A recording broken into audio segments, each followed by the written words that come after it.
नमस्ते दोस्तों। Richer 2 season 2 के एपिसोड 2 की शुरुआत होती है जब वो तीनों दोस्त रीचर और निगल और उसका एक दोस्त डेविड वो जब बाहर आते हैं तो वो देखते हैं कि उनका कोई पीछा कर रहा है। रीचर वहाँ जाता है, उसकी कार पे एक लात मारता है और अपना मुंह मारकर उसकी नाक को तोड़ देता है। निगल जब उसके पॉकेट को सर्च करती है तो उन्हें पुलिस की आईडी मिलती है। तब डेविड उसे कहता है कि तुमने पुलिस वाले को मार दिया है। फिर कार में तीनों बैठे दिखाई देते हैं और डेविड रीचर से कहता है कि तुम्हें ऐसा नहीं करना चाहिए था, तुम्हें पुलिस वाले को नहीं मारना चाहिए था। आखिर तुम्हें ट्रेनिंग में क्या सिखाया गया? रीचर इस पर कहता है कि मैंने तो वही किया जो मुझे सही लगा, मुझे लगा वो हमें नुकसान पहुंचाने वाला। इस तरह से डेविड और रीचर के बीच में छोटी मोटी नोकझोंक होती रहती है और ये कार का सीन चलता रहता है। तब सीज़न 2 के एपिसोड 2 की शुरुआत होती है। इसके बाद हमें एक आदमी दिखाया जाता है जो रीचर और उसके दोस्तों का पीछा कर रहा होता है और उसका बॉस उसे इंस्ट्रक्शन देता है कि तुम उनका पीछा करो और उन्हें ख़त्म कर दो। इसी बीच निगल और वो रीचर और उसका दोस्त एक पार्किंग गैरेज में जाते हैं जहाँ पर उन्हें एक गाड़ी की आवश्यकता होती है। रीचर कहता है कि तुम लोग गाड़ी देखो, मैं गाड़ी के लिए डॉक्यूमेंट की व्यवस्था करता हूँ। जब वो वहाँ जाता है तो उसे अपनी पुरानी दोस्त मिलती है। पुरानी दोस्त रीचर को देखकर बहुत खुश होती है और कहती है कि मैं एक खुफिया मिशन पर हूँ। तब रीचर उसे मदद के लिए कहता है और कहता है मुझे तुम्हारे खुफिया मिशन पर ली जाने वाली आईडी की ज़रूरत है क्योंकि हमें एक कार चाहिए और वो कार एक बड़ी कार होनी चाहिए ताकि हम लोग उसमें आराम से बैठ सकें। और उसे बताता है कि फ्रांसिस की किसी ने हेलीकॉप्टर से गिराकर हत्या कर दी है। इसके बाद रीचर की वो दोस्त वहाँ से चली जाती है।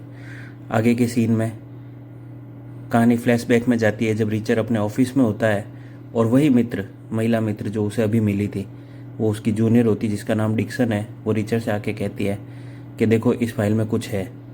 इस फाइल में ऐसी चीज़ है जिसे पता चलता है कि अफ़गानिस्तान से जो सामान ले जाया जा रहा है उसमें पेट्रोल की चोरी की जा रही है, ईंधन की चोरी की जा रही है, उसका कोई ना कोई मकसद है।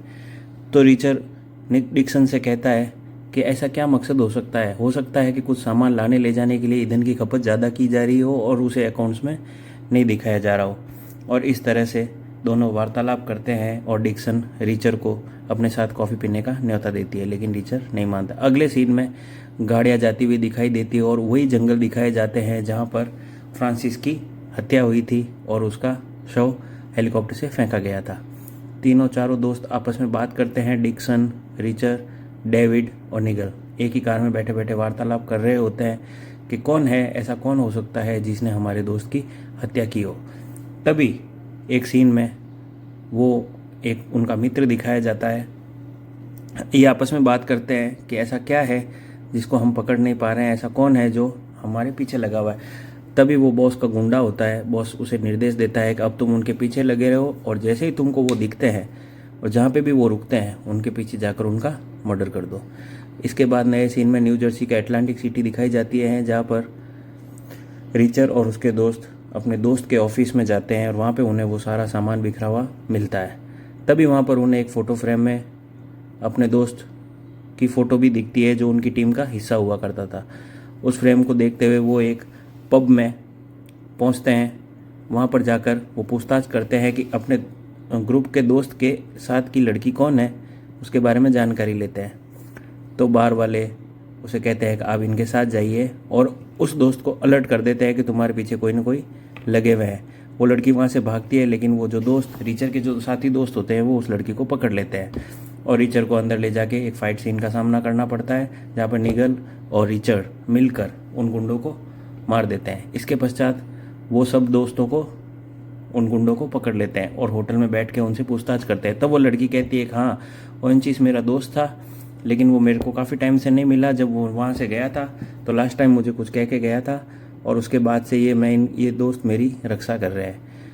वहाँ बार में इतनी बात के बाद रीचर कहता है कि क्या तुम्हें पता है कि फ्रांसिस की हत्या हो गई और हमें लगता है कि ओएनचीस तुम्हारे दोस्त की भी मर्डर हो चुका है, तुम इन सब चीज़ों के बारे में क्या जानती हो?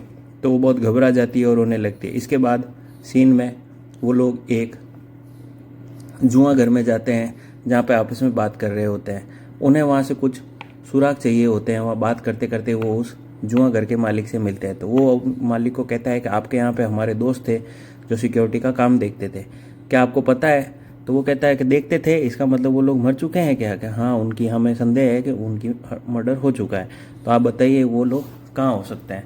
तो वो कहता है कि आप लोग कहाँ रुके हैं, मुझे थोड़ा समय दीजिए, और उनके रुकने के लिए एक स्वीट का इंतज़ाम करते हैं। वहाँ पर चारों दोस्त मिलकर बहुत खुश होते हैं, वहाँ पर कुछ देर गपशप करते हैं और अपने पास्ट की बातें करते हैं, और सबसे पूछते हैं कि तुम फ्री टाइम में क्या करते थे, तुम्हारा समय कहाँ बीत रहा था। रिचर्ड डिक्सन से पूछा जाता है, निगल से पूछा जाता है, डेविड भी अपने बारे में, पास्ट के बारे में बताता है कि वो वहाँ पे क्या कर रहे थे। इस तरह से वार्तालाप चलता रहता है और कुछ समय तक लोग अपने अपने पास्ट को याद करते हैं, बियर पीते हैं और उन मोमेंट्स को एंजॉय करते हैं। इसी के साथ ये सीन आगे बढ़ता रहता है। दोस्तों, अगर मुझे आपको मेरी कहानी पसंद आ रही हो तो प्लीज़ मेरे चैनल को सब्सक्राइब करें। इसके बाद रीचर वहाँ पर बूफे में से खूब सारा खाना उठा के भोजन कर लेता है और कुछ डॉक्यूमेंट को पढ़ते पढ़ते सोचने लगता है। अगले ही सीन में डिक्सन को दिखाया जाता है जो कि टेबल पर बैठकर जुआ खेल रही होती है और काफ़ी सारा रुपया जीत जाती है। तो एक मैनेजर वहाँ आके बोलता है कि अब आप प्लीज़ मैम इस टेबल को छोड़ दीजिए क्योंकि आपने काफ़ी राशि यहाँ से जीत ली है। इस पर रिचर और डिक्सन वहाँ से निकल के जा रहे होते हैं। तो रिचर डिक्सन को कहता है और डिक्सन रिचर को कहती है कि हमें लगता है कि हमारे पीछे कोई दो लोग लगे हुए हैं और वो शायद हमें मारने के उद्देश्य से आए हैं। तो रिचर कहता हो सकता है वो पुलिस वाले हों जो हमें मारना चाहते हो। तो रिचर कहता है कि डिक्सन ऐसा करते हैं, आगे जाके लेफ्ट में जो जाली है हम वहाँ से कूद के अंदर चले जाते हैं, और एकदम से दौड़ के वो लोग जाली पार करके दूसरी तरफ हो जाते हैं। तभी वो तीनों गुंडे जो उनको मारने के लिए उनके पीछे थे वो उस बैकयार्ड में चले आते हैं। बैकयार्ड में जाने के बाद रिचर देखता है वहाँ कुछ गीली सीमेंट होती है। उस गीली सीमेंट को पार करके रिचर पार करके उस फैक्ट्री में जो कि बंद पड़ी होती है वहाँ ऊपर चढ़ जाता है, और उसके पीछे उसका गुंडा भी चढ़ जाता है, और लेकिन रिचर उस गुंडे को मार के वहाँ से गिरा देता है। और इस तरह से डिक्सन भी एक गुंडे को मार देती है और इस तरह वे दोनों को मार देते हैं। तीसरा गुंडा जब उन पर अटैक करने वाला होता है तो रिचर उसको जान से मार देता है और सीमेंट में इन तीनों की बॉडी को सीमेंट में ये लोग भर देते हैं और फिर उस गाड़ी की तलाशी लेते हैं जिस गाड़ी के से पीछा उनका किया जा रहा था। तो वहाँ पे उनको उनके पुराने दोस्तों के सारे फोटोग्राफ्स मिलते हैं, और जब उसके दोस्त का बॉस का फ़ोन आता है तो रिचर उससे कहता है तुम मुझसे अब संभल के रहना क्योंकि मुझे पता चल गया है कि तुम हमारे पीछे थे। इतना कहने के पश्चात नए सीन में दिखाया जाता है कि रिचर को चोट लगी है सीने पर, और उस घाव को वो पट्टी से साफ़ करता है, पट्टी लगाता है, घाव को साफ़ करता है, पट्टी लगाता है। डिक्सन के भी छाती पर गोली लगी होती है। इस दौरान उन दोनों में रोमांस शुरू हो जाता है और फिर एक रोमांटिक सीन रिचर के सीजन 2 एपिसोड 2 में दिखाया जाता है। नए सीन में हमें वही कंटीली झाड़ियाँ, बर्फीला तूफान वाली जगह दिखाई जाती है जहाँ पर मर्डर किया गया था, और इस सीन में हमें वो किलर दिखाया जाता है जो कि पासपोर्ट, नकली पासपोर्ट से यात्रा कर रहा होता है। उसे एक वृद्ध आदमी देकर कुछ डॉक्यूमेंट देता है और कहता है हथियार टाइम पे पहुंचा देना। अगले ही सीन में होटल में वो चारों दोस्तों को वापस दिखाया जाता है जहाँ पे वो डिस्कस करते हैं कि यहाँ पे कुछ तो गड़बड़ है और कोई ना कोई हमारे दोस्तों को मारे जा रहा है। तब वहाँ पर उस होटल का मालिक आता है और उन्हें कहता है कि मुझे ये 2 लोगों की लाश की फ़ोटोग्राफ्स मिले हैं जो मैं पुलिस से लाया हूँ, देखो ये क्या तुम्हारे दोस्त हैं?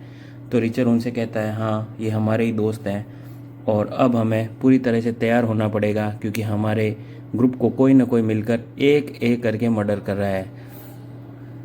इस तरह यह एपिसोड यहीं पर ख़त्म हो जाता है। Thank you.